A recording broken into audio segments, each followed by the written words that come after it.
Good morning, everybody. Hey, what's up? it's me. I'm here, and I'm here on time actually, which is great. Which I've been actually been fortunate to get out of work in time to get to do my show. And I got a lot of stuff. I have all kinds of headlines and things I could get to, but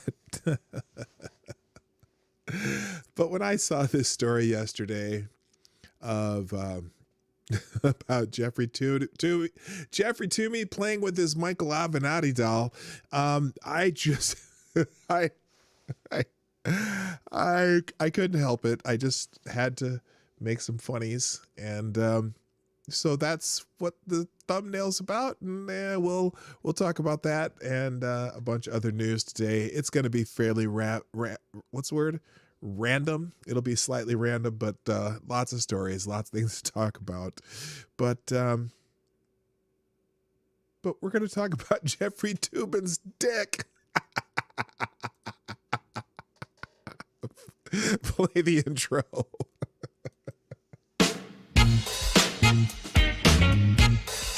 Ladies and gentlemen, coming to you live from the Lucky Dog studio in a hidden location somewhere in the upper Midwest of the United States of America, it's a brother making his own way, but with all the wrong opinions. Welcome to the Morning Night Live with your host, yours truly, Dawg Knight.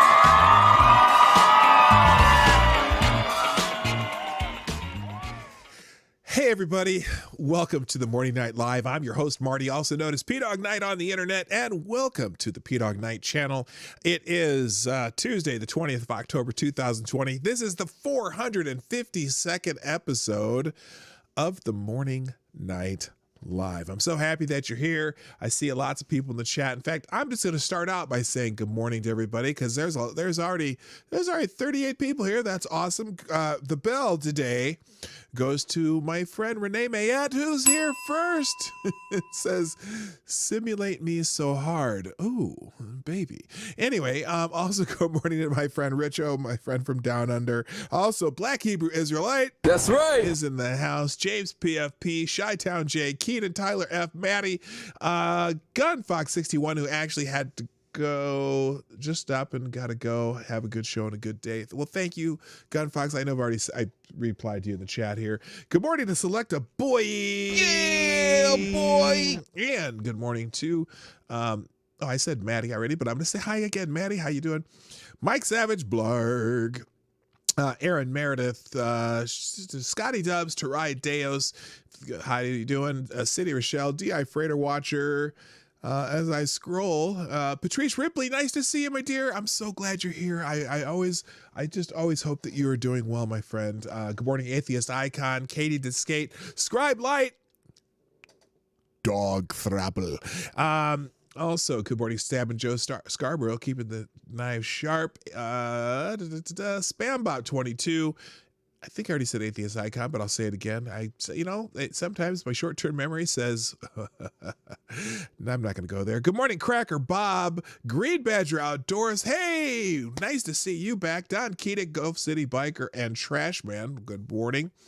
And I said Renee, maybe it was her first. Avocados Diablo, the Devil's Advocate, Renovasio. Let's see. Becca Fairley, what's up, babe? Let's see. Purple Pill Perspective. And that's the end of the chat. And we're just rolling in today. 44 people. Hey, hit the like button sometime during the show if you like what we do. And, all the things. The thing down there with the arrow that says share, and the things up there, Twitter, Minds, Gabs, and whatnot. And the super chats or whatever donations could go through there. So anyway. So the oh God, I can't even do it. Oh, CNN Sucks is in the house. Donatello Slapafellow, by the way, the most redundant name on the internet and one of my favorite names on the internet, both in the house. Good morning, fellas. So the big news, although we don't know how big the news was, and I'm not necessarily interested in finding out, but apparently Jeffrey Toobin, who was a big time advocate for Michael Avenatti when Michael Avenatti was relevant. Hi, Jesse Leon.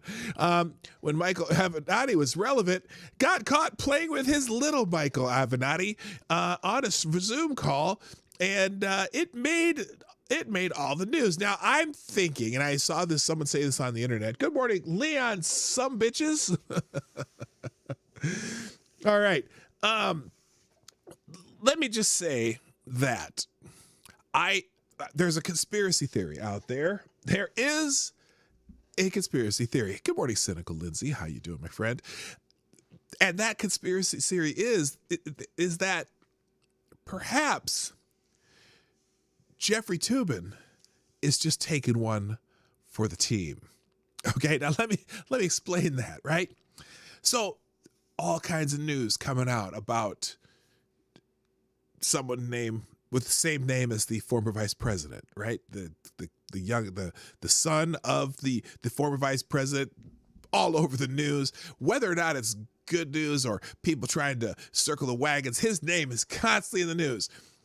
And so I think maybe, just maybe, Jeffrey Toobin, who is a CNN analyst, so, he's on the payroll of the Democratic Party, may have just decided that, you know what can I do to get the focus away from Joe Biden, who, by the way, is hiding out for 5 days until the next debate on Thursday. Oh God, that whole debate thing. Anyway, I'm thinking that Jeffrey Toobin is taking one for the team, just to get the news away. It's an amazing distraction. In fact, it made the front of the New York Post today. Did I save that? I think I did. Here's the cover of the New York Post today. Oh, let me make that so you can see it. How's this? There we go. New Yorker writer, CNN pundit suspended for pleasuring self, quote unquote, on company Zoom call. Newsflash. No.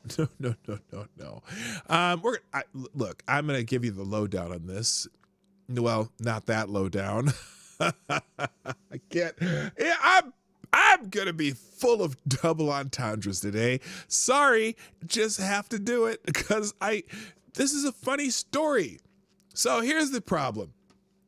Jeffrey Toobin, the self-righteous legal analyst for the network known as CNN, has been suspended for masturbating on a Zoom call. Now, the call was an election simulation. I have to be very careful when I say that because when I say that, I think perhaps, well, okay, let me just read the story a little bit, then I'll give you my opinion. I have an opinion. I tend to have opinions about things, right? The call was an election simulation featuring New Yorker all-stars. Toobin apologized for the embarrassingly stupid mistake. The New Yorker has suspended reporter Jeffrey Toobin for masturbating on a Zoom video chat between members of the New Yorker and WNYC Radio last week. Toobin said he did not realize his video was on. Quote, I made an embarrassingly stupid mistake believing I was off camera. I apologize to my wife, family, friends, and co-workers, Toobin told Motherboard. I believed I was not visible on Zoom. I thought no one on the Zoom call could see me. I thought I had muted the Zoom video.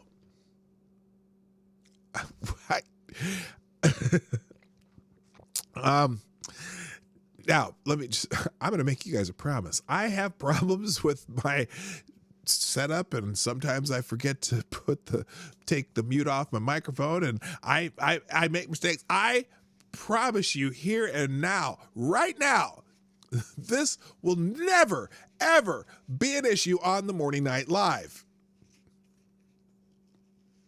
or any other streams that I do or any other communications that I do. But two people, okay, I'm going to continue here. Two people who were on the call told Vice separately that the call was an election simulation featuring many of the New Yorker's biggest stars.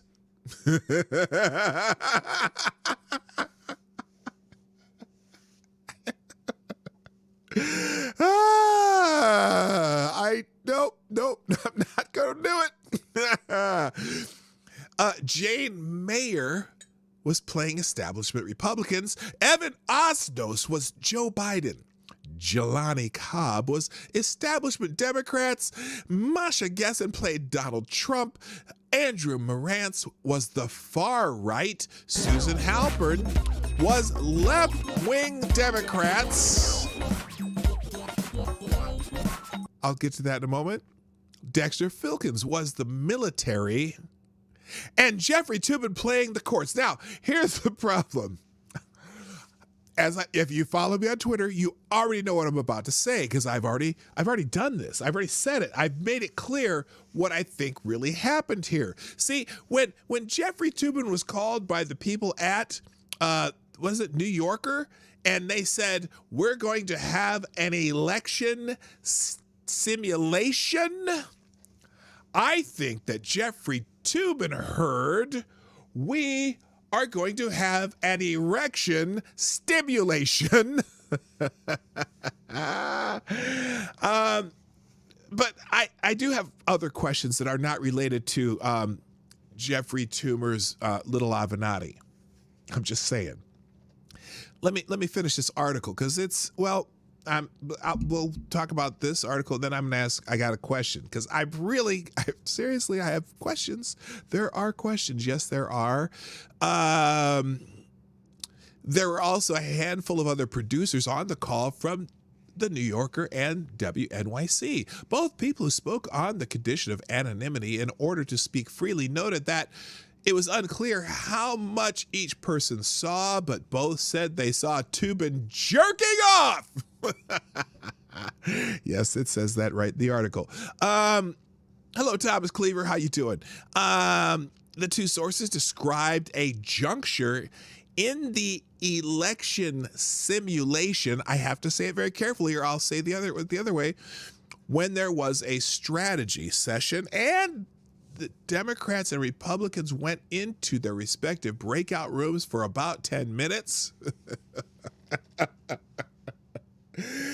Perhaps for their own erection stimulation. Okay.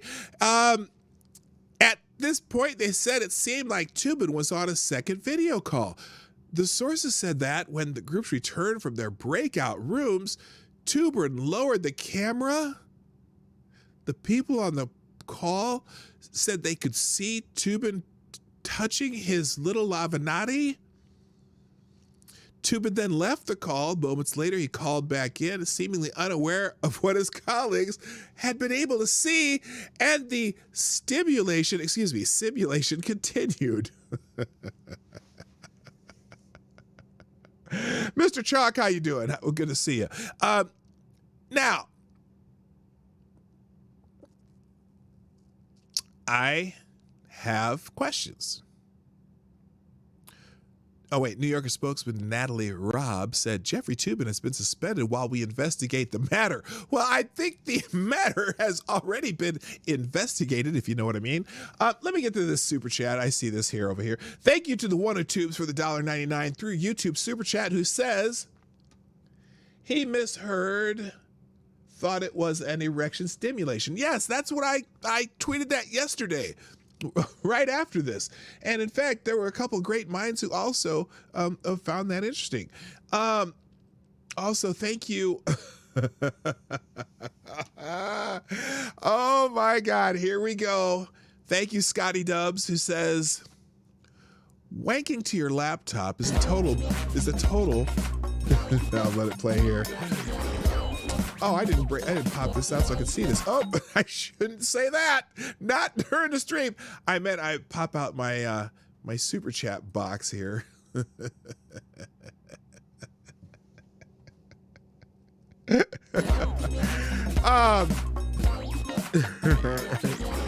right,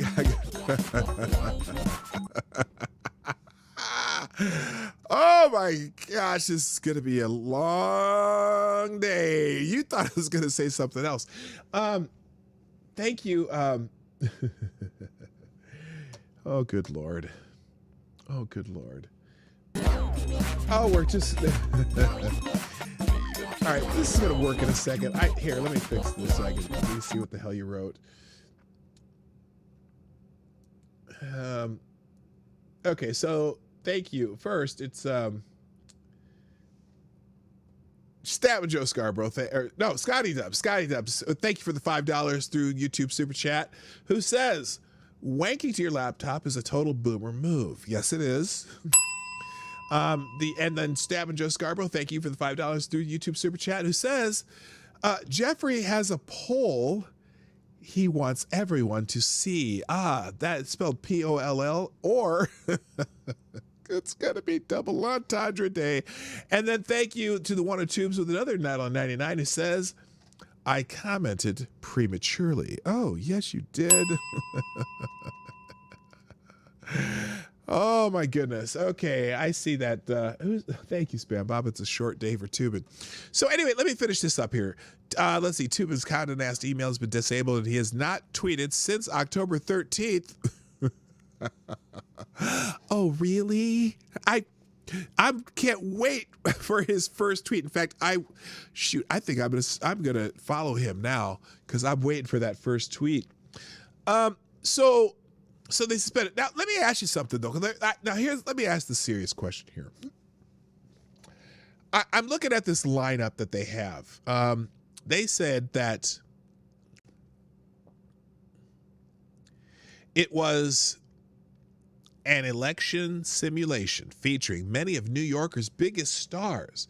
Jane Mayer was playing establishment Republicans. Evan Osnos was Joe Biden. Jelani Cobb was establishment Democrats. Masha Gessen played Donald Trump. Andrew Marantz was the far right. Sue Halpern was left-wing Democrats. Dexter Filkins was the military. And Jeffrey Toobin was playing the courts. Handful of other producers on the call. Why exactly were they doing an election stimulation? Simulation. I can't do it. Why exactly were they doing an election simulation? And it's interesting because okay, so and it's funny because here's the groups they have again. And I'll just say establishment Republicans, establishment Democrats, Donald Trump, far right, left-wing Democrats, the military, and the courts. What exactly were they accomplishing with this election simulation? I can't do it right. Stimulation. Anybody know? What do you think they were trying to accomplish here? I'm not sure. Thank you, Black Hebrew Israelites. That's right.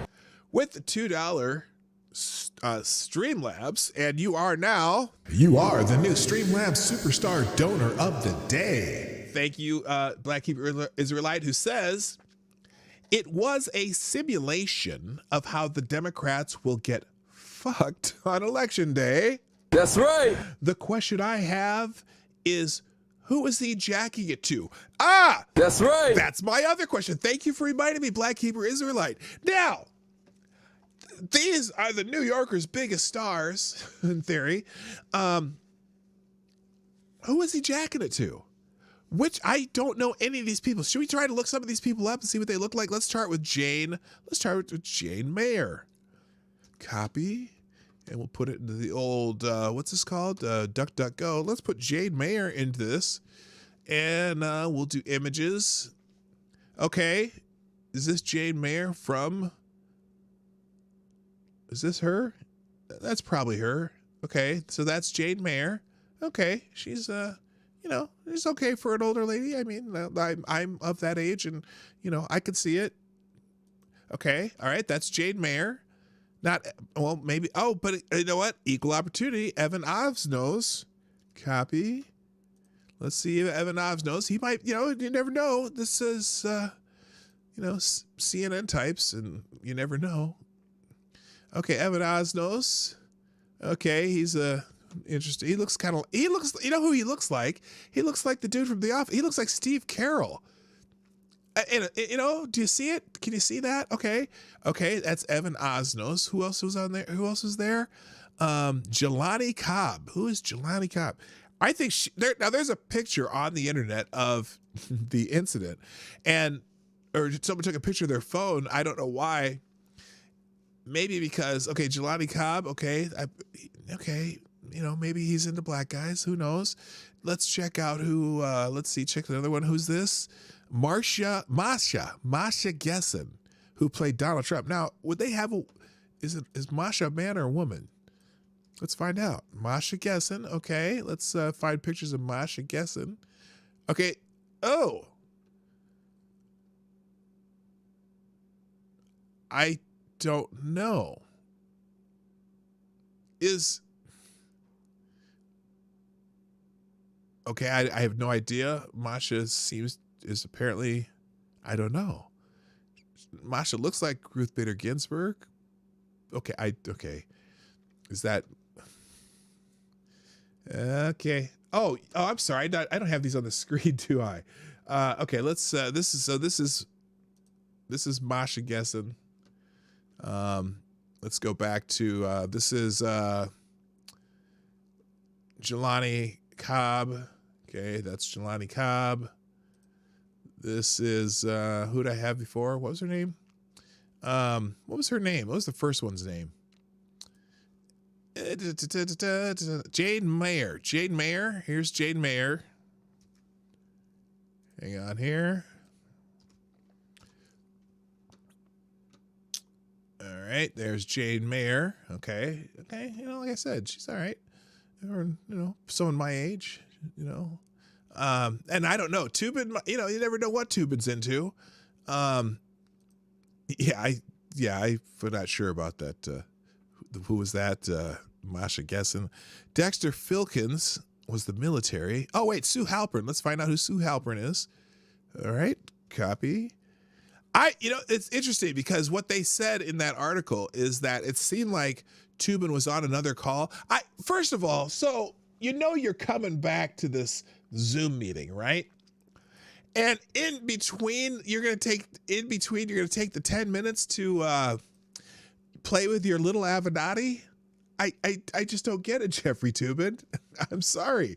And this is what's her name? This is Sue Halpern. All right. And then and who else? Any other? Okay. And then the last one is Dexter Filkins. I mean, the brother looks kind of good if you're into brothers. I mean, I suppose. I don't know. And then this is the last person who was at the call, on the Zoom call, Dexter Filkins. This is Dexter Filkins. And he's, a fairly normal looking guy. Anyway, I just don't know. Anyway, so I just think now what's amazing to me, who tweeted this? You know who tweeted this? I'll give you one. Well, I'm going to give you a hint. It was someone at CNN who tweeted this of one of their colleagues. By the way, Tubin said that he was taking a slight leave of absence from CNN, where he's a paid legal analyst. And again, he was one of Michael Avenatti's champions until Michael Avenatti had some of his own problems. Then Jeffrey Tubin apologized for it. But like I said, he doesn't have to account for the big Avenatti. He just has to account for his little Avenatti. And so there you go. Fredo Cuomo. Nope, it wasn't Fredo. I'm just going to tell you because the lag is too long. It's Brian Stelter. Brian Stelter is the one who tweeted this out. Hi, Smarty Bear. Brian Stelter and Lord Stanhope, how you doing? Is the one who tweeted this out. Now, it's kind of odd that he did that, but here's something else that odds. Listen to some of the people who, some of the people replying to this. Now, Viva Fry, who I like, he's a internet lawyer. He does really good videos with Robert, whatever his name is, the other lawyer guy. Anyway, so here's someone. It's certainly more accurate than CNN coverage. Okay, here's CNN's statement. I think Brian Stelter is by posting this is trying to trash the New York Post when in actuality, yeah, that's pretty accurate. That's very accurate. A member of the press, because, you know, they're having a little feud right now because everyone's dumping on the New York Post for their little coverage of that former vice president's kid. Hi, Logfish61. And so anyway, but I think Viva Fry is right. It's certainly more accurate than CNN, because CNN's statement was, Jeff Toobin has asked for some time off while he deals with a personal issue, which we have granted. Now, notice the structure of this sentence has some issues itself. Jeff Toobin has asked for some time off while he deals with a personal issue, which we have granted. If you read that sentence the way it's written, they're granting that he does have a personal issue, which we have granted. Should say Jeffrey Toobin has asked for some time off, which we have granted, comma, to deal with a personal issue. But no, they said, as he deals with a personal issue, which we have granted. Yeah, granted, he does definitely have a personal issue. Anyway, so some people are pissed at Brian Stelter. I'm rather disturbed that Brian Stelter would highlight this news about a colleague who works at the same company. Distasteful in my position. Yes, talking about Jeffrey Toobin's little Avenatti is definitely distasteful. Let's see here. What else? Let's see. Rather obviously stupid, and if it costs him work, then he deserves it. But the fact that is their front page 2 weeks from an election, the election day, shows how desperate they are. Now, I replied to her because I really had a question. Desperate for what? What does putting Jeffrey Toobin's issues on the cover of the New York Post, how does that show desperation? Of what? For election day? What? He's not a politician. He's just another pundit at some TV station at another publication. Anyway, here's what someone thinks the cover should have been. What? Okay. Okay. Oh, this is, okay, that's just no, that's just wrong. Come on now. That shouldn't have been that. And then someone here, such a classy publication. Oh, really? Really? Really? Anyway. Wow, Brian, didn't you think flash a New York Post cover as a way to cover the news about your colleague? Sad. All right. Oh, some thoughts here. Guess not his favorite colleague. Actually, I was shocked to see him post that. I don't understand Brian Stelter's motivation for posting that, but hey, maybe he doesn't like Jeffrey Toobin. Maybe he's like, fuck Jeffrey Toobin. FTG. Fuck that guy. Who knows? All right, let me do a real quick couple thank yous before I run to commercial, then I'm going to come back. Thank you, Maddie, the news chick who's always putting out great tweets and also great news articles in the mornings, and for always tweeting out the show. I greatly appreciate that. Thank you, Cindy Rochelle, also very one of my more consistent posters of the show. I greatly appreciate it. Thank you, Tyler F. and Angel Tip, for retweeting my tweet of the tweet of the tweet of the thing I tweet for the show. And also Aaron Meredith. And I got Angel Tibbs. Good. I got Maddie. Maddie did it again. Retweeted my show. You are just awesome. Thank you, Becca Farley, for tweeting out the show. Cynical Lindsay for tweeting out the show. All these ladies do this on the daily, and I greatly appreciate it. Also, Scribe Light, who retweet. Oh, you retweeted a tweet that I was mentioned in. What is this tweet about? Hang on, what is this? And thank you, Ronan Wolf, also. Oh, that's just the tweet of the tweet. So there you go. Thank all of you for sharing the show. And when I get back from the commercial, we'll get into a couple more articles. I'll be right back.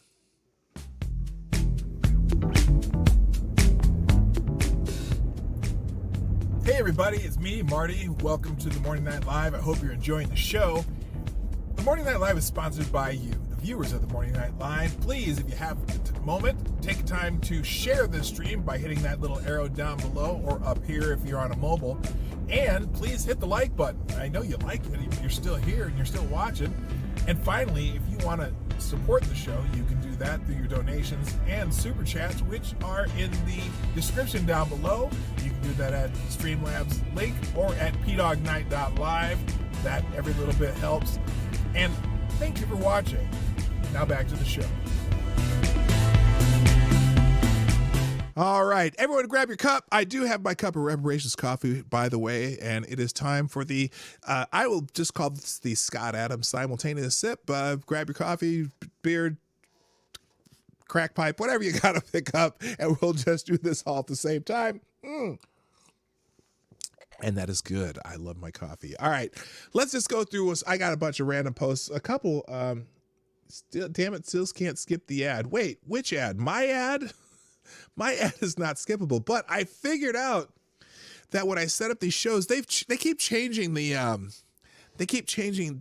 format of how you do things on YouTube, and so now you have to change that every time you do the.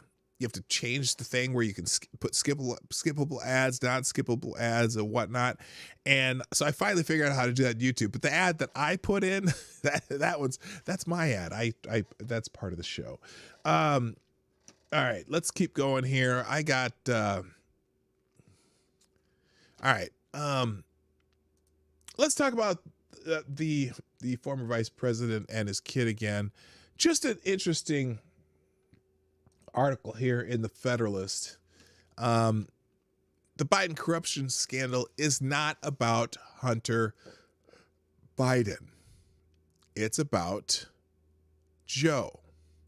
Because some people are kind of missing the point. And so Margot Cleveland at the Federalist put this article out. The Hunter Biden scandal indicates that Joe Biden, while vice president of the United States, knowingly allowed his son to sell access to the Obama administration and then lied about it. That's succinct. Hunter Biden's addiction is not the issue. Joe Biden's addiction is his addiction to power and money, and it is the evidence of the former vice president's corruption and the national security risks our country would face by electing Biden. That is the story that the MacBook hard drive, not the of the MacBook hard drive, not the salacious verified photographs and videos of Hunter Biden. For nearly a week, corporate media successfully ignored or downplayed the news of the trove of Hunter Biden's emails, texts, photographs, and video recovered from a laptop abandoned at a Delaware computer repair store. Then confirmation of the authenticity of the materials first reported in the New York Post, and the release of a second set of emails also confirmed from another source finally forced the press to acknowledge the issue. Now, I'm fascinated. Another thing I'm fascinated about the story is how things travel on the internet. And in fact, who was it? I think it was everyone. Oh, the Boulder guy. What's the Boulder guy's name? I replied to him. Matt Jarbo, Mundane Matt. Fascinating. He tweeted to somebody yesterday. He was probably kind of arguing about this with somebody. And where is it here? Hang on here. So somebody named Bobcat something, not Goldway, but this guy said, Matt Jarbo says, Tim Pool loves liars. He learns how to grift his audience from them. And for whatever reason, this guy says, do you know that Hunter's hard drive is his real actual hard drive, right? Or do you think the crack pipe photo is a deep fake? To which Matt Jarbo replies, and this just tells me where Matt Jarbo gets his news, and a lot of people on the internet get the news. He says, have you looked into this story at all? How the blind computer repair guy 3,000 miles from where Hunter lives handed the info to Rudy Giuliani? And then he says, the FBI is now investigating it as a hoax. And I said to myself, what the fuck are you talking about, Matt? because first of all, it's not a blind computer guy. He's partially blind. And why,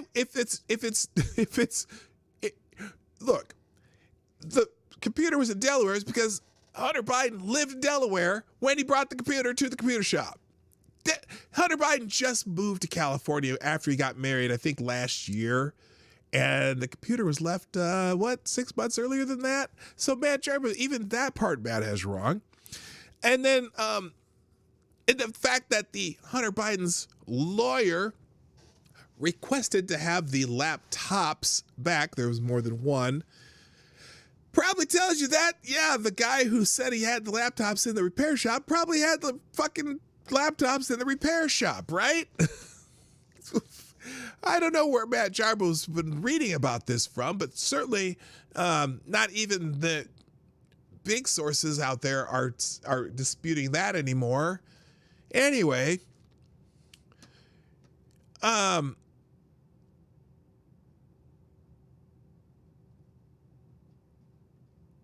okay, on Friday evening, CBS News' Bo Erickson asked Joe Biden about the New York Post story as the Democrat candidate for president departed from a campaign stop in Michigan. I have no response. It's another smear campaign, right up your alley. Those are the questions you always ask. Biden snipped at the longtime reporter. Really, Joe? Everyone asks you questions about things that you're uncomfortable with all the time. What flavor ice cream did you get, Joe? Dumbass. Anyway, with more details coming out daily, this non-answer will not placate even a compliant press for long, nor will the Russian disinformation narrative, we talked about that yesterday, pushed by the Biden media boosters suffice, because multiple confirmation of the evidence established this story is not disinformation. And it's not Hunter's addiction, it's about Joe's. So the dissembling will start with Biden attempting to make the story about his son's drug addiction. We already saw this when President Trump hit his opponent during the first presidential debate with the fact that once Biden became vice president, Hunter made a fortune in Ukraine and China, in Moscow, and several other places. Biden's first response was outright denial.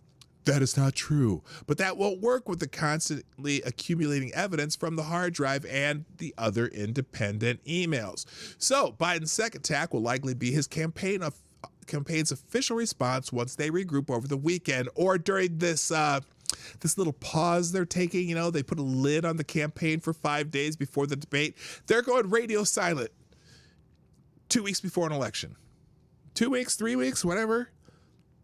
They're going radio silent for 5 days with less than a month for the election. Go figure. Anyway, drip, drip, drip, drip. Can you hear it? It's coming.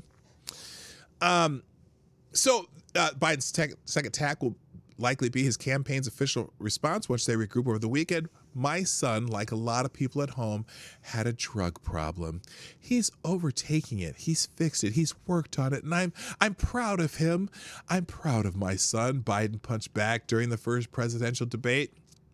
Wisely, President Trump ignored the misdirection, replying, but why was he given tens of millions of dollars? Moderator Chris Wallace rescued Biden by interjecting, we've already been through this. Oh, have we, Chris? I don't recall going through this already, but please tell us how we went through this. Hello, Jimmy from Philly, who's wiped. And, oh, Sean, how you doing? Good morning, Sean. We've already been through this. I think the American people would rather hear about more substantial subjects. Well, as the moderator, sir, I'm going to make a judgment call here. Really? You don't think it's important, and wonder how the vice president's son was given $10 million during his drug addiction? These people had an awful lot of confidence in this guy who, like a lot of people at home, had a drug problem, according to Joe Biden. Anyway, while Hunter Biden's highly lucrative position on the board of a Ukrainian company, Burisma, has received some press, the media all but ignored the U.S. Senate committee report on Hunter Biden, Burisma, and corruption, the impact on U.S. government policy and related concerns. This report not only details examples of extensive and complex financial transactions involving the Bidens, it also describes the quandary other U.S. governmental officials faced as they attempted to guide and support Ukraine's anti-corruption efforts.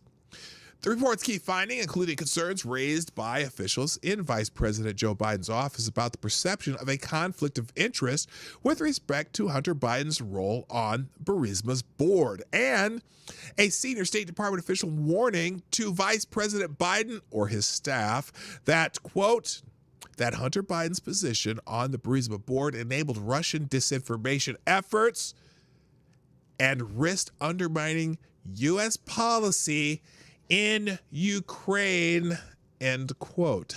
Now, have you heard much about this in the news, that Hunter Biden's position on Burisma's board enabled Russian disinformation? What's their favorite phrase right now? Russian disinformation. Have you heard that at all? Have we? They love talking about Russian disinformation. Hunter Biden's position on Burisma, this is a quote from the State Department. Hunter Biden's position on Burisma's board enabled Russian disinformation efforts and risked undermining U.S. policy in Ukraine. I've not heard this in the news. The report also confirmed that former Secretary of State John Kerry had knowledge of Hunter Biden's role on Burisma's board, even though he falsely denied that knowledge during a town hall event in 2019. Oh, John Kerry. Your life makes me sad. John Kerry. Why the fuck you lying? John Kerry. Lies, yeah. The report was not limited to Hunter Biden's role on the Burisma board and the Obama-Biden administration's knowledge of that conflict of interest. The Senate committee also detailed Hunter's receipt of a $3.5 million wire transfer from Elena Baturina, the wife of the former mayor of Moscow. Wow, that's a lot of money. $3.5 million. It's amazing. And Hunter's opening of a bank account in the Guangdong to fund a $100,000 global spending spree with James Biden and Sarah Biden, as well as his business associations with Yi Jianming, Gong Wendong, and other Chinese nationals linked to the communist government and the People's Liberation Army. Whew, that's a mouthful. I'm pretty sure someone on that Zoom call said that too. Hello, MC. Hammer time.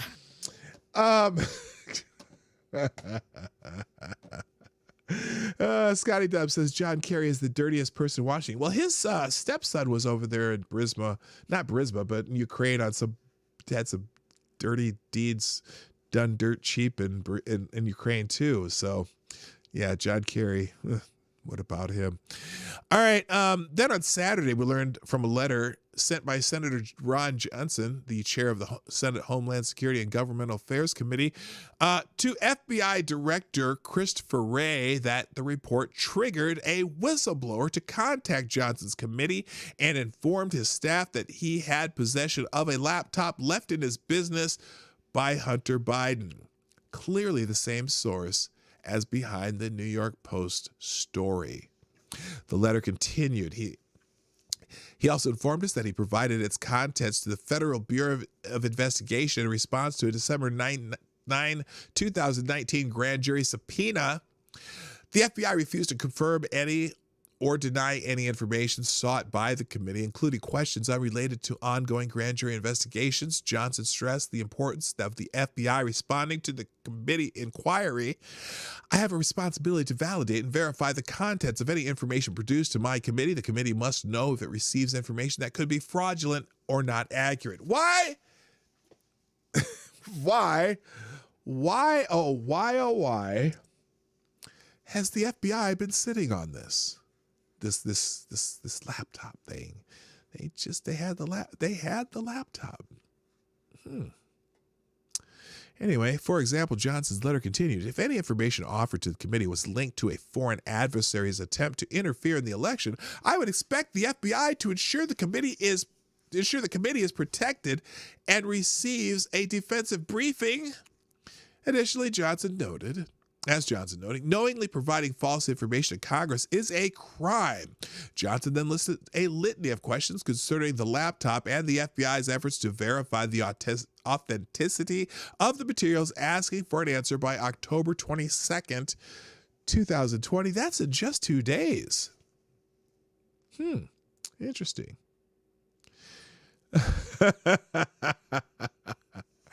Advocatus Diabli. I don't care about Hunter's corruption or his drug use. What he really needs to answer for is using a MacBook. Yes, I agree, Jimmy from Philly. Ray needs to be fired. It's really true. Now, they don't think the FBI is going to respond to the inquiry because the FBI is a bunch of swamp rat bureaucrats. Anyway, but this is not about this is about Joe Biden, not Hunter. That is the extent of the relevance of the personal information being released. The public does not need to know any of the unsavory or illegal behavior Hunter engaged in, much less watch it. Don't want to watch it. While he was in the throes of addiction, America does not need to read the words of anguish exchanged between an addict's son undergoing rehab and his famous father. Yet, Hunter Biden's addiction and the fact that tens of thousands of other Americans suffer similar demons does not atone for the sins of the father. And that is what the email and text scandal concerns. Evidence that Joe Biden, while vice president of the United States, knowingly allowed his son to profit by selling access to Biden and others in the Obama administration, including to Communist Party of China leaders, and then lied about it. The emails and texts Joe personally received also suggest a cut from Hunter's influence peddling. For instance, one email published by the New York Post detailed a deal Hunter Biden pursued with China's largest private energy company that was interested for me and my family, quote unquote. A May 13, 2017 email with the subject line, expectations, listed the expected remuneration packages for various individuals, including H, apparently referring to Biden. The Post noted that the deal also listed 10 Jim and 10 held by H for the big guy. Who might the big guy mean? But did not identify the big guy. However, sources have told Fox News that the big guy is not Jeffrey Toobin, but is a reference to the former vice president. A text recovered from the hard drive also suggests the former vice president may have received a cut from Hunter's earnings. Quote, I hope you can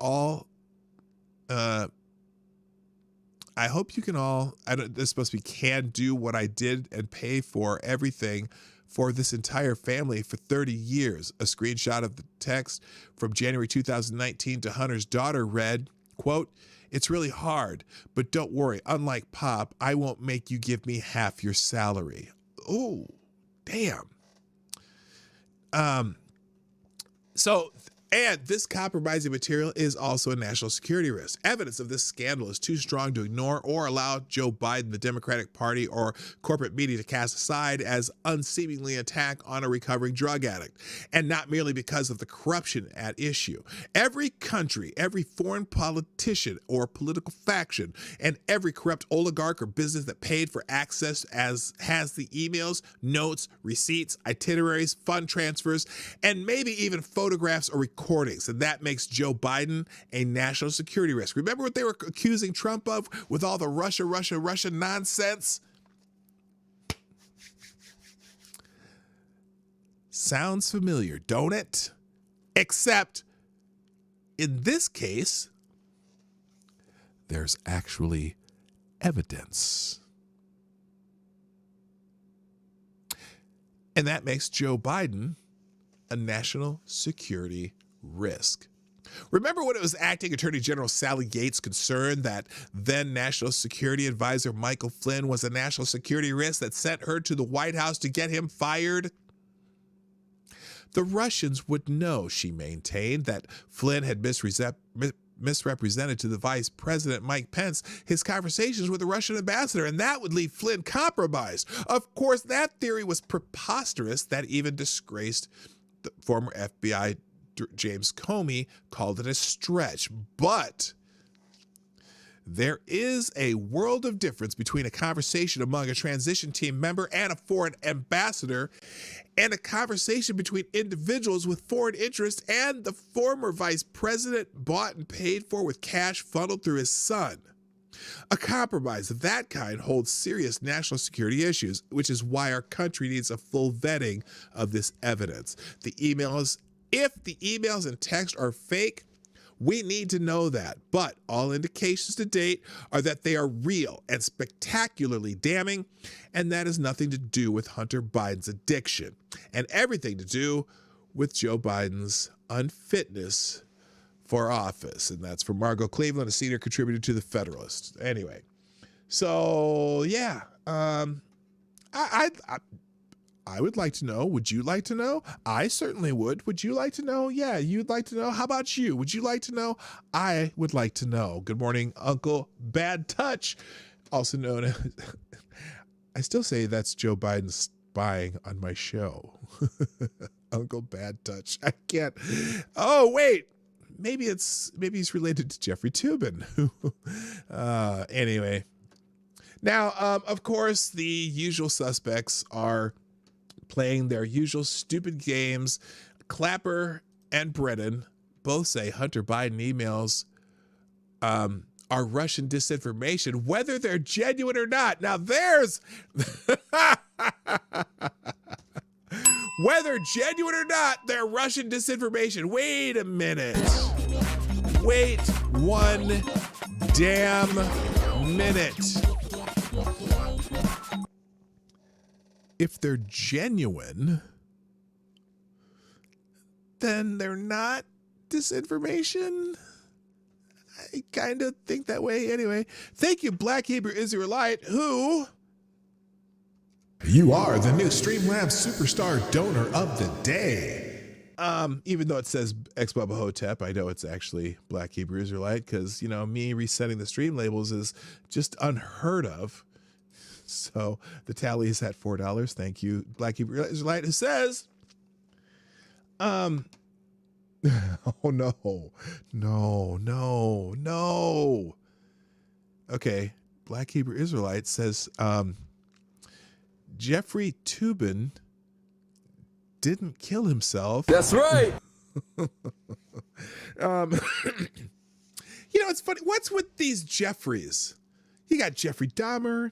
You got Jeffrey Epstein. You got Jeffrey Toobin. I don't know. There's really no correlation there other than the names of Jeffrey. But anyway, so Clapper and Brennan say the Biden emails are Russian disinformation because that's the Democratic talking point, and they're swamp rat Democrats. Listen to this. More than 50 former intelligence officials, led by Obama-era Director of National Intelligence James Clapper, have signed an open letter alleging that the newly released Hunter Biden emails are Russian disinformation, even if they are real. What the bloody hell are you talking about? So if they're real, then they're not disinformation, dumbasses. Anyway, Clapper, who helped push the conspiracy theory that there had been collusion between Donald Trump's presidential campaign and the Russian government, was joined by others, including former CIA Director John Brennan, who also promoted the Russia hoax. Earlier this month, the declassified documents suggested that Brennan had briefed then President Barack Obama on a plan by Hillary Clinton's campaign to accuse Trump of close ties with Russia in order to distract from her own scandals. Politico broke the news of the letter Monday evening, giving it great importance. More than 50 former senior intelligence officials have signed on to a letter outlining their brief that the recent disclosure of emails allegedly belonging to Joe Biden's son has all the classic earmarks of a Russian information operation. However, the intelligence officials seem to show no concern for the possibility that the emails show that Joe Biden could be compromised by foreign powers, the same concern that ostensibly launched the investigation into Trump's campaign. The letter says in part, quote, "We write to say that the arrival on the U.S. political scene of emails purportedly belonging to Vice President Biden's son, Hunter, much of it related to his time serving on the board of the Ukrainian gas company Burisma, has the classic earmark of a Russian information operation. We want to emphasize that we do not know if the emails provided to the New York Post by President Trump's personal attorney, Rudy Giuliani, are genuine or not, and we do not have evidence of Russian involvement." So they're saying this without evidence. Just that our experience makes us deeply suspicious that the Russian government played a significant role in this case. If we are right, this is Russia trying to influence how Americans vote in this election, and we believe strongly that Americans need to be aware of this. Pound sand fuckwads. Don't care. You have no... Again, here's the only sentence that matters in that letter is, quote, "We do not have evidence," end quote. I'm not even going to say of Russian information. They don't know. They're just making shit up. They're bureaucratic Democrat ops that are left over from the Obama administration. I don't care if 1,000 of them signed it. The only sentence that matters, we do not have evidence. FTG. All of yous. Moving on. Apparently, now, Twitter and Facebook all decided the other day when this story came out, they decided that they were going to not allow people to share the information because they know it might be disinformation and whatnot and so on and so forth, right? Well, there's been a study at the Massachusetts Institute of Technology. That's MIT, right? Well, apparently a study at MIT has just figured out that the Twitter ban nearly doubled the visibility of Hunter Biden's laptop story. Oh, could that be the Streisand effect? Twitter's crackdown of a controversial New York Post story that purported to show new emails from Joe Biden's son, Hunter Biden, about his business dealings while Joe Biden was the vice president of the Obama administration nearly doubled the story's visibility and triggered the so-called Streisand effect, amplifying the Post's claims, according to the Massachusetts Institute of Technology and a high-profile media intelligence firm. Shocker. When Twitter banned and then unbanned the links to the questionably sourced... This is Daily Wire. The questionably sourced New York Post article about Joe Biden's... Questionably sourced? By now, what's the date on this? This is dated today, yesterday, last night. By last night, they knew there was not any question of where the source of this was. I don't know. Who knows? Maybe they're just covering their ass.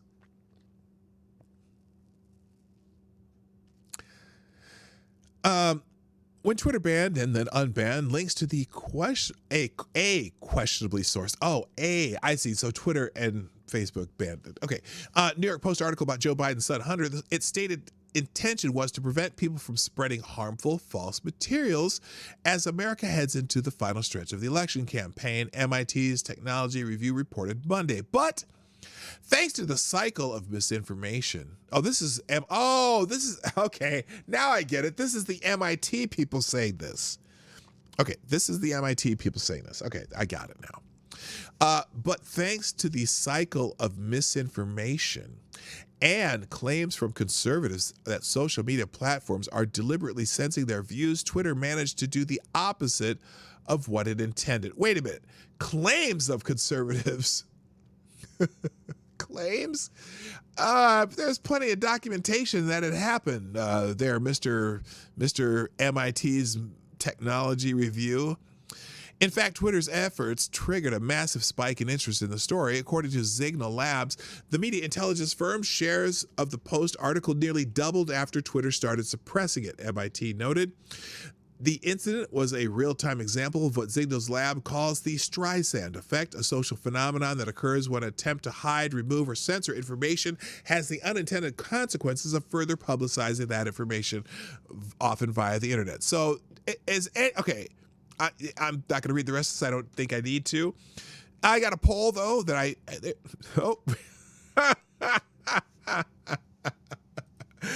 like Jeffrey Toobin, I have a poll, and I thought there was a way to put a poll in my chat here. But I'm going to do that because I don't want to get suspended from the New Yorker. Anyway, okay. Here's the poll of the day. And not Jeffrey Toobin's. If you are shocked, I mean shocked and amazed that the story was disseminated, disseminated much more because Twitter tried to ban it. Wait, if you're shocked, now I forgot my question because I worded that so poorly. All right, if you're shocked that this phenomenon happened, put yes. If you're not shocked, put no. That's all I'm trying to say. I'm just trying to say it. Is it lubed or unlubed? Is it wiped? Is it unwiped? Oh my God, I don't want to do anything. Okay, no more poll stories. That's the poll. If you're shocked that if you're shocked, yes. If you're not shocked, no. Let's move on. Breaking. Did you see O'Keefe got a Google program manager to admit Google skews their searches toward Joe Biden? Talk about some election interference as opposed to erection interference. All day, baby, all day. No numbers at this time. Nope, no numbers. Just one, yes or no. Yes or no. No numbers. Take my poll. I've said that a lot when I was younger. Anyway, I'm not. Oh, did I say that out loud? Okay. So, but anyway, James O'Keefe and Project Veritas, basically found out what everyone on the planet already knows, that Google skews its searches based on political BS. Here's a little bit of that clip. You go to search and you type in like Donald Trump, and it's like all negative. Yeah. And when you type in Joe Biden, it's all positive. Because it's skewed by the owners or the drivers of the algorithm. It's skewed by the owners and drivers of the other algorithm. Like, so if I say, hey Google, here's $2 billion, feed this data set of whenever Joe Biden is searched, you will get these results. It seems like they favor the Democrats. I'm like, because we are in America. If Trump wins, there will be riots. If the left wins, they will be ecstatic. This guy, Ritesh Lakar, a technical program manager at Google, is telling our journalists the truth about the company he has worked at for years. With the presidential election just days away, he is calling out his own friends in big tech. I disagree with the corporations playing God and taking away freedom of speech of both sides. I still haven't found out if this guy's been fired yet. Selective God. Like, if it was squad, it doesn't matter, but for Trump, Melania Trump, it matters. And on the other side, Trump says something, misinformation, you're going to delete that because it's illegal under whatever pretext. And if a Democratic leader says that, then you're going to leave it like that, you know? yeah. So I'm like, okay, you're not following one way or the other. You were just plain and simple trying to play God. When Trump won the first time. So here's another one where I go, Actually, let me. I think there's a link to this. Where's the link to the actual video? Go to the video on Project Veritas's YouTube channel. It's about 10 minutes long, and this guy's just telling you that. Oh, by the way, here's another one. If you are shocked that Google does this, put yes. If you're not shocked, put no. Thank you, James Colley, with $2 on YouTube Super Chat, who says, dirty. No one wants to see boomers poll.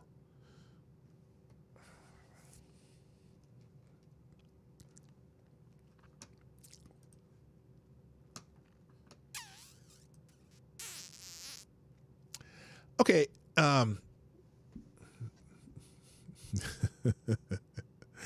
There was a time. Never mind. I'm not going into it.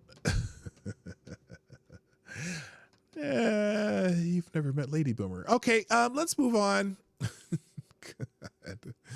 And James with another 2 says, sorry, I was 2 minutes behind. That's okay. It happens. 10 minutes long. So much salt and no margaritas. I'm telling you. All right, let's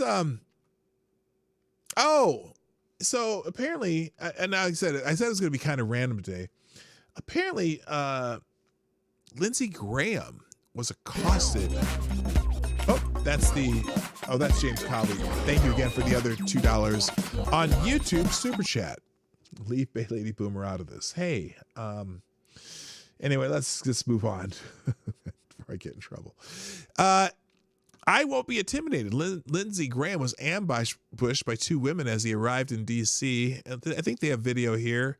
Yeah, here it is. Here's Lindsey Graham. I arrived in D.C. today. Was confronted by 2 women, one of whom was from Seattle, who called Judge Amy Coney Barrett a racist and unqualified.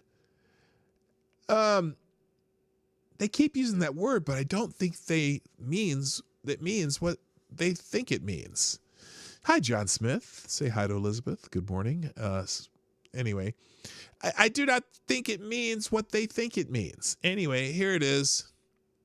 Look me in the eye. Where are you from? I'm from Seattle, Washington, and I'm not here to talk to you. I'm not here to talk to anybody. Why who does will it listen. matter where she's from? She's an American. Just curious. Well, I think Seattle's a good example of how things are getting out of control. No, Seattle's wonderful. Sir, you're an example of how things are getting out of control, sir. You work for me, sir. I pay your salary, sir. Where are you from? It doesn't matter where I'm from. I'm from the United States of America, sir. Where are you from? South Carolina. You sure are. And you're going to make my children, my daughter, who stood on the shoulders of giants, you're going to take her rights away? What the hell? Voting for this woman? Take her rights away. What right are the courts going to take away from her daughter? I just don't. Come on. Who's a racist? Well, I'm enthusiastically going to support Judge Barrett. Senator Graham, women deserve the right Why? Because I think she's highly qualified. She's not. What did she say? She called it. Let's see. By voting for this woman who's a racist? Well, I'm What makes Amy Coney Barrett a racist? They don't have an answer for that question.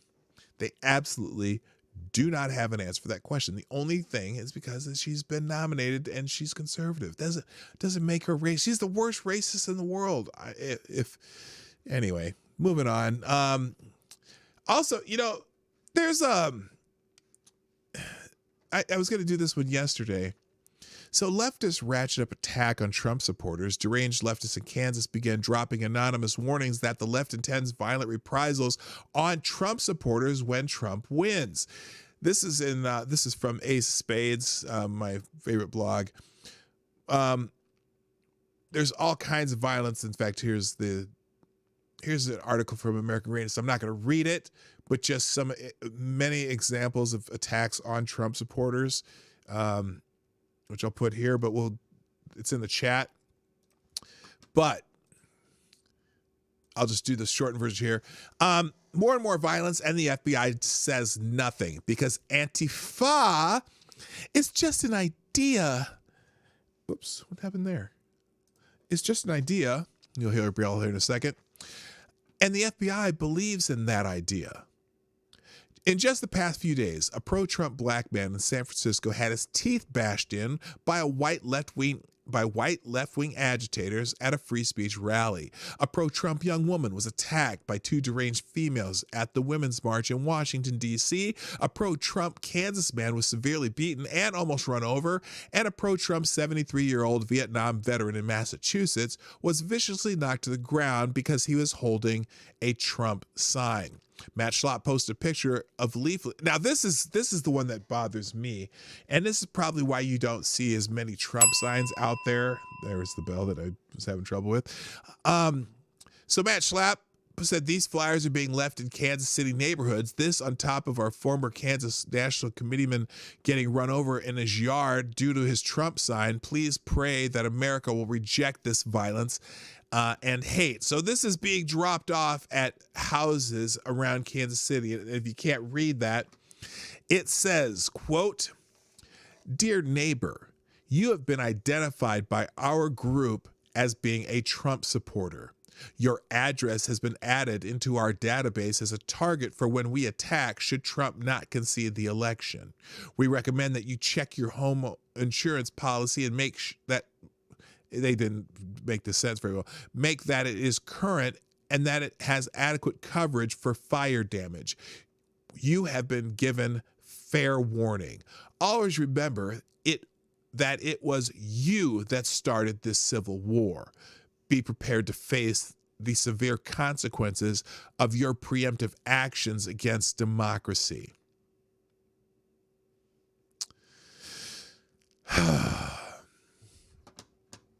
I don't even have words for this. It's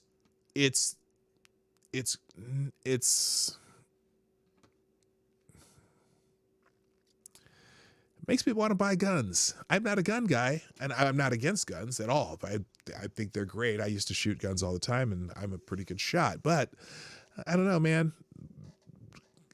Videos are saying, of course, I don't put Trump signs in my yard because I'm not. That's not my brand. I'm going to vote for the man, but he's not my brand. And I've never put political signs in my yard anyway. But the idea that they're passing these around, is the FBI doing their job, looking for who's writing this bullshit?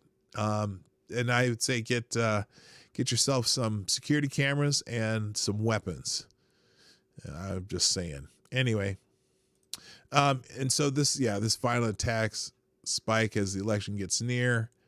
There's some examples here. There's video. So we'll go through a few of these. We'll show you a couple of these from American Greatness. Mass violent far left militants attack conservatives at a small San Francisco gathering yesterday against big tech. Philip Anderson had his teeth knocked out in an unprovoked punch. So this is the video here.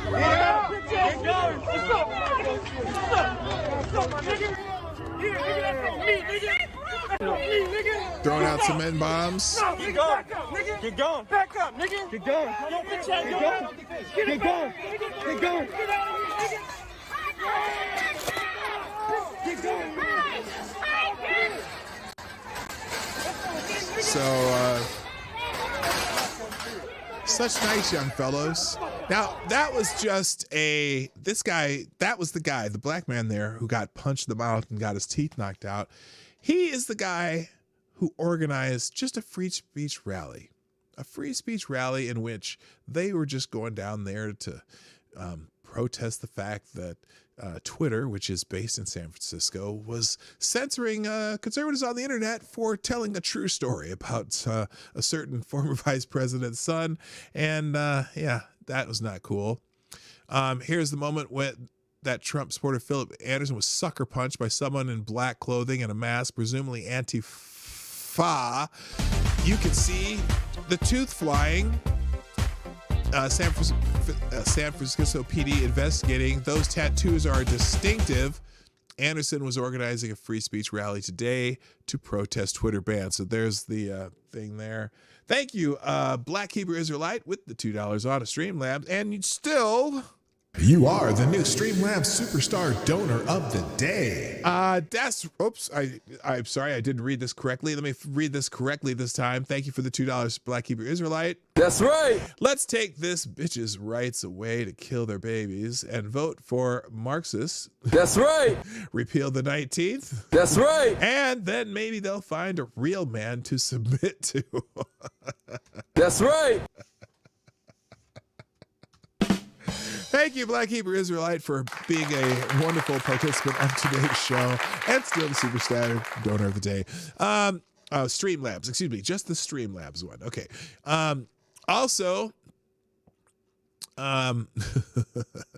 Yeah, I'm sure the San Francisco Police Department and the local prosecutor are just going to be diligent in finding the man with this tattoo and making sure that he pays for his assault of the black man wanting to do a free speech rally. Yeah, that's going to happen. After minutes of heated arguing about fascism, isn't that cute? After minutes of heated arguing about fascism and Black Lives Matter, a man dressed in black punches an organizer from Team Save America rally who showed up to escort out a man wearing an InfoWars shirt. Outnumbered by counter-protesters, the two men hopped the police barrier. So that's what happened. Counter-protesters to Team Save America free speech rally push up against police barriers at a civic center, chasing off two rally attendees. A few other attendees dispersed through far more counter-protesters. There does not appear to be any organized event right now. Yeah, they kind of saw the knuckleheads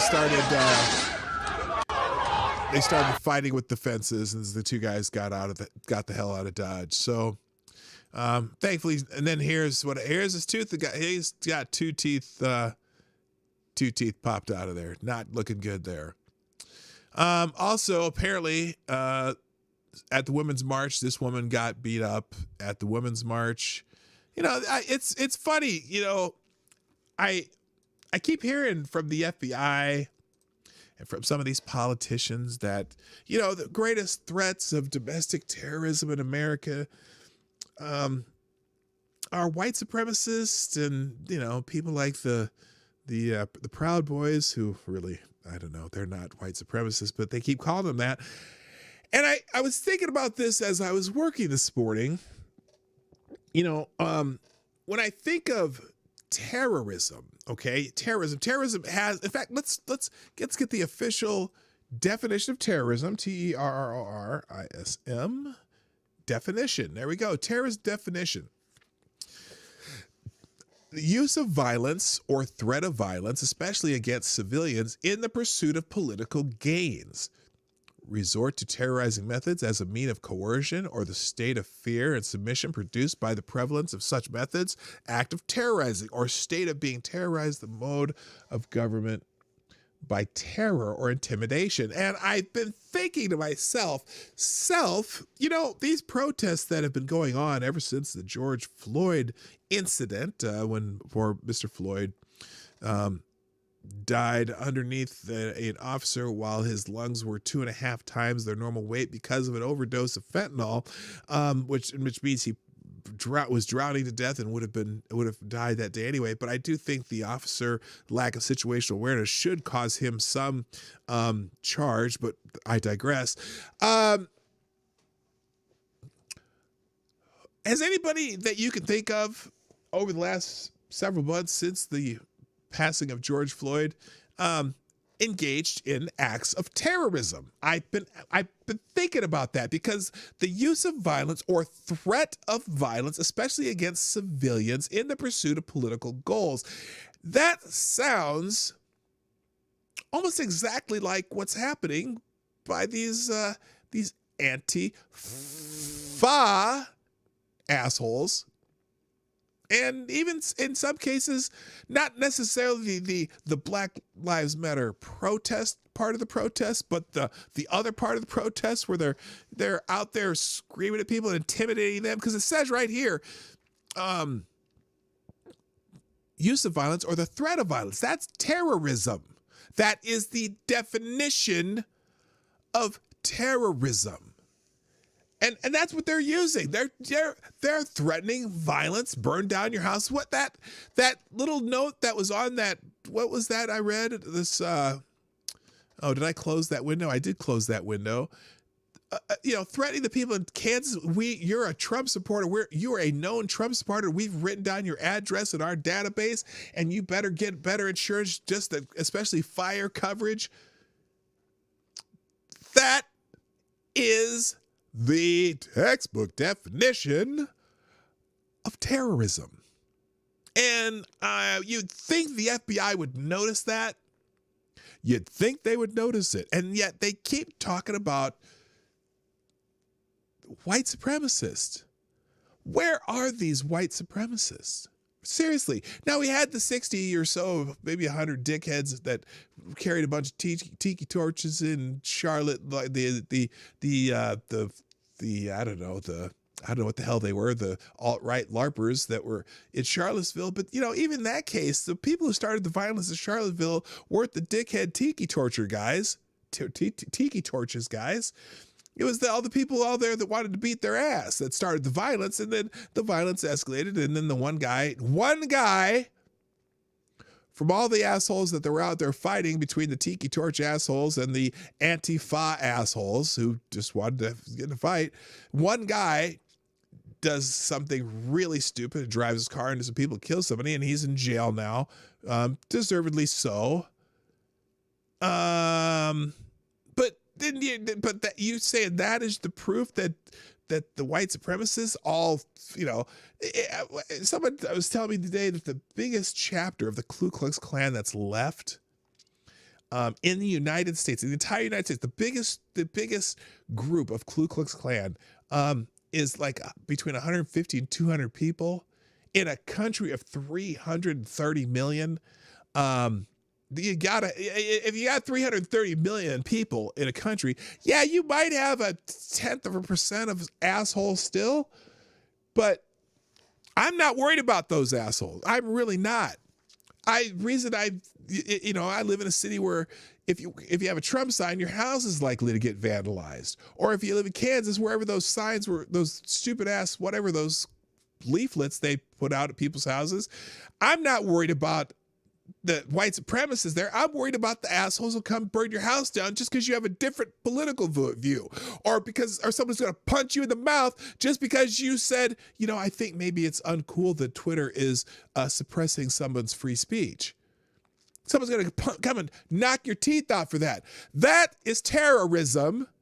And for some reason, the terrorism from the left is just fine and freaking dandy. Oh, Antifa? Well, that's just an idea. No, they're those assholes wearing the black clothes and black masks so they don't get caught when they're doing illegal shit.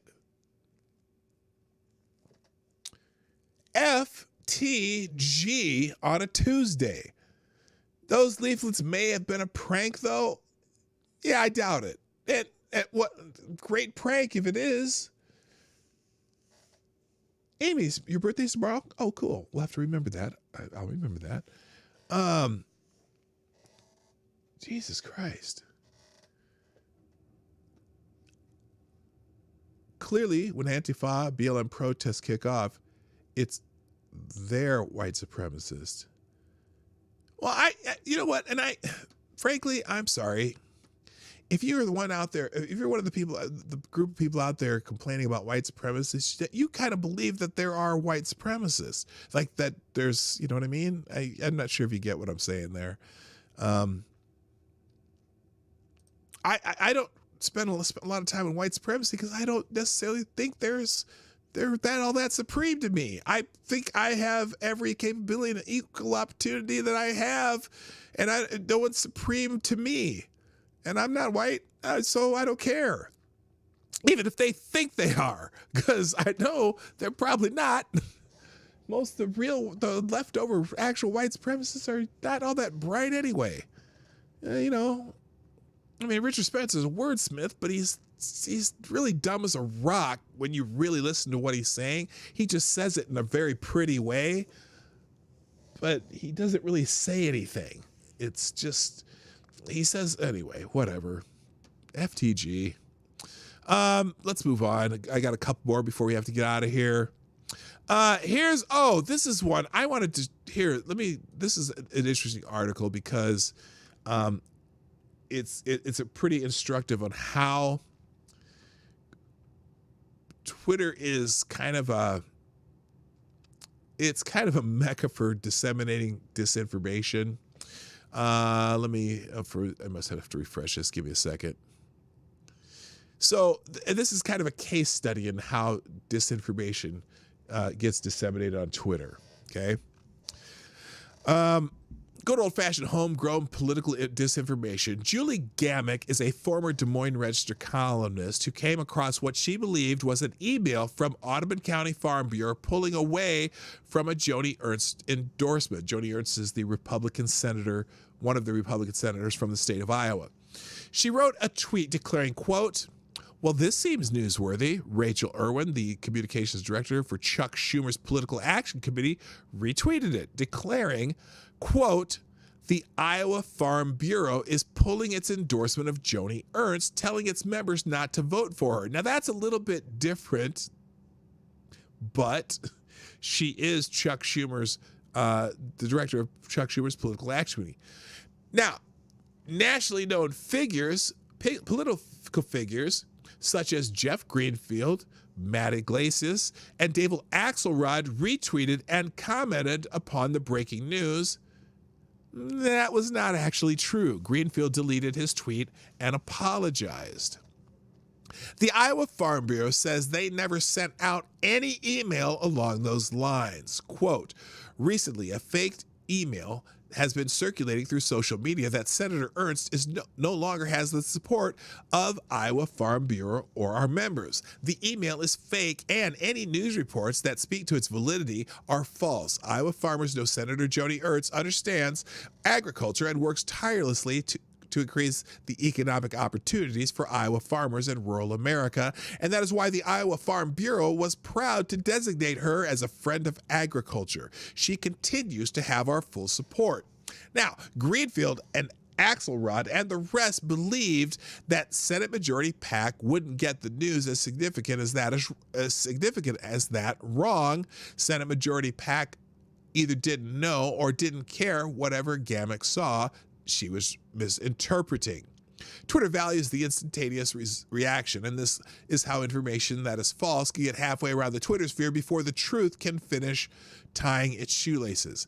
There are just too many people out there who are already primed to believe it, who wanted to believe it, and who didn't see any harm in not checking to see if it was true. Even this morning, some people are still insisting the Iowa Farm Bureau withdrew its endorsement of Ernst. For 4 years, a lot of people in politics and government spent a lot of time worrying about disinformation on social media generated by foreign governments, but good old-fashioned disinformation is being generated and spread right here in America by Americans. Good point. Now, that brings me to the tweet that I had or ran into today. Let me see if I can find it real quick. Or this morning as I was getting ready for the show. Let me find my profile here. There we go. And tweets and replies. So this morning I come across, okay, where's this moron? Oh, Aaron Rupar. So Aaron Rupar, at a rally, Donald Trump told a story. In fact, let me see if I can find Donald Trump. Hang on a second here. Let's see. I'm gonna go Trump, Exxon. Let me see if anyone's still tweeting this stupid thing. Now, unreal. So, anyway, the president told a story at one of his political rallies, and he was talking about, and people still believe it. So he was saying that, how when they're fundraising, that if he really wanted to go out and fundraise and get money from all these corporations like the Democrats do, that he could easily go out and say, ask Exxon and say, hey, you know what? We need 25 billion, that he could get in a heartbeat. And then he says, but I will not do that because I do not want to be beholden to them. Aaron Rupar, who's one of these Trump-hating dudes, writes this as a tweet. I called the head of Exxon. I'll use a company. How are you doing? How's energy coming? When are doing the exploration? Oh, you need a couple of permits, huh? But I call the head of Exxon. I say, you know, I'd love you to send me $25 billion for the campaign. Trump, quid pro quo. Now, when Trump did this hypothetical, he specifically stated, I will not do that because I don't want to be beholden to them. But he tweets this out. Then later he tries to weasel out of this bullshit tweet, says, deleted this because the quote reads too much like something Trump actually said to Exxon when he was talking about a hypothetical. I thought, quote, I'll use the company, quote, end quote, line nodded to that context, but it's apparent folks are interpreting it in a more literal way. That's on me. No, you intentionally wrote this as bullshit. And it went out to thousands and thousands of people. Someone here said clearly Exxon thought it sounded that way when he said it, seeing as how they put out a statement saying it didn't happen. Because Exxon responded because all these people were just dogpiling on Exxon going, oh, you gave Trump this money and this and that. It was a quid pro quo and all this bullshit. So this guy saying, well, that's clearly Exxon thought he said it that way. So that's why they put out a statement. It didn't happen. You quoted the president. It's not your fault it came out batshit crazy. No. If you were watching it, it clearly said, Trump said the very next sentence, I won't do that because I don't want to be beholden to them, like Joe Biden is beholden to his donors. Exxon responded to how these journalists and activists, I know, redundant, reported it. Kind of like that injecting bleach Lysol nonsense. Remember, Lysol responded to the reporting of what Trump said and not actually what he said. That's why right now people talk about coronavirus and injecting bleach when they talk about Trump. Do you know Trump never said anything about injecting bleach? I'm pretty sure my audience is smart enough to know that. He never said anything about injecting bleach. He said he was talking about how scientists were doing research on, or could they do research on disinfectants? I don't know. Is it something that could be done? Now, I want to look something up because I meant to do this morning. Blood disinfectant therapy. Trump is right again. Internal disinfecting of people is here it is. Okay, this is someone who's talking about what he said actually. Well, here, let's read this one. Yeah, he didn't say it sarcastically. But in a press conference this week, President Trump suggested that doctors should look into the possibility of injecting people with disinfectants to fight the coronavirus. Many people found the suggestion to be patently absurd. However, a respiratory therapist says, not so fast. Do they have a point? Let's investigate. He was talking inelegantly about the trials happening at Cedars-Sinai. I know that. Yeah, that's exactly what it was. First, it's important to note that we have to take this person's word that they are indeed a respiratory therapist. Second, I can't help but notice that their Facebook post isn't shared. Instead, it's a copy and paste. Can't determine with this lens. Okay, I don't want to hear this one then. I don't care about this one. We're gonna block this, or block the notifications. But there are forms. And then Slate. Here's Slate. If you inject disinfectants, what would happen to you? Here's how this shit spreads. Let's just look at the Slate article on this. What would happen to you if you injected disinfectants? During a press briefing, President Donald Trump mused aloud about injecting disinfectants to cure people with coronavirus. Did he, though? I see the disinfectant that knocks it out in a minute. 1 minute, he said, following a presentation by top Department of Homeland Security scientists on the efficacy of disinfectant products, warmth, and sunlight against coronavirus on surfaces. And is there a way we could do something like that by injecting inside or almost cleaning?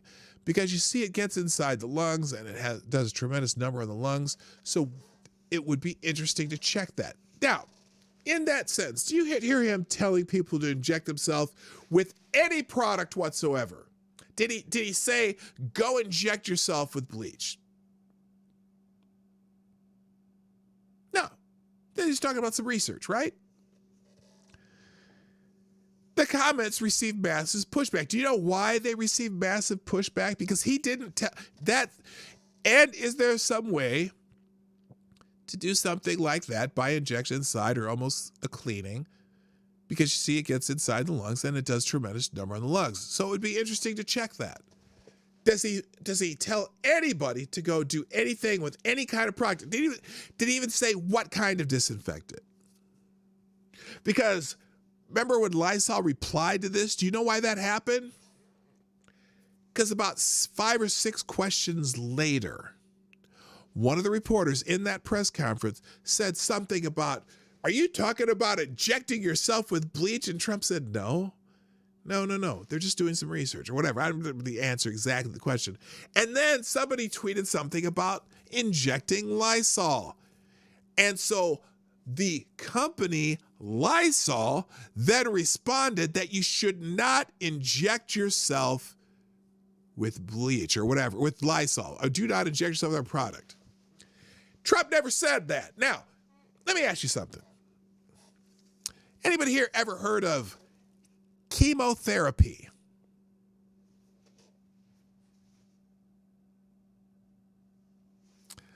Anyone know what chemotherapy is? Here's the comments received massive pushback. Public health leaders and lawmakers called them dangerous. Why? He didn't tell anyone to inject something. A Maryland Emergency Management Agency reported that it had received calls about disinfectants and warned citizens not to use them for self-treatment. Lysol also quickly put out a statement.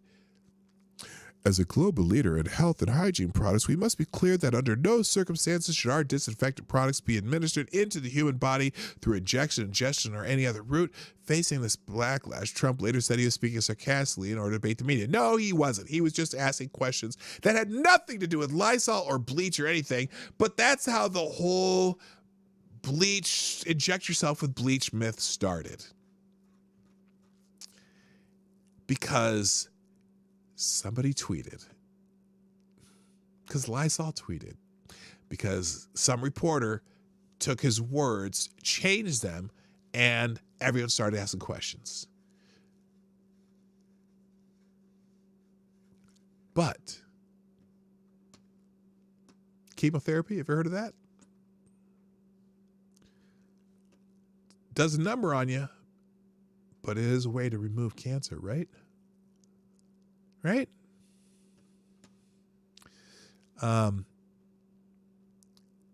Trump was just asking, should you do research? But there's still fuckers out there almost every day. Someone makes a joke about injecting bleach.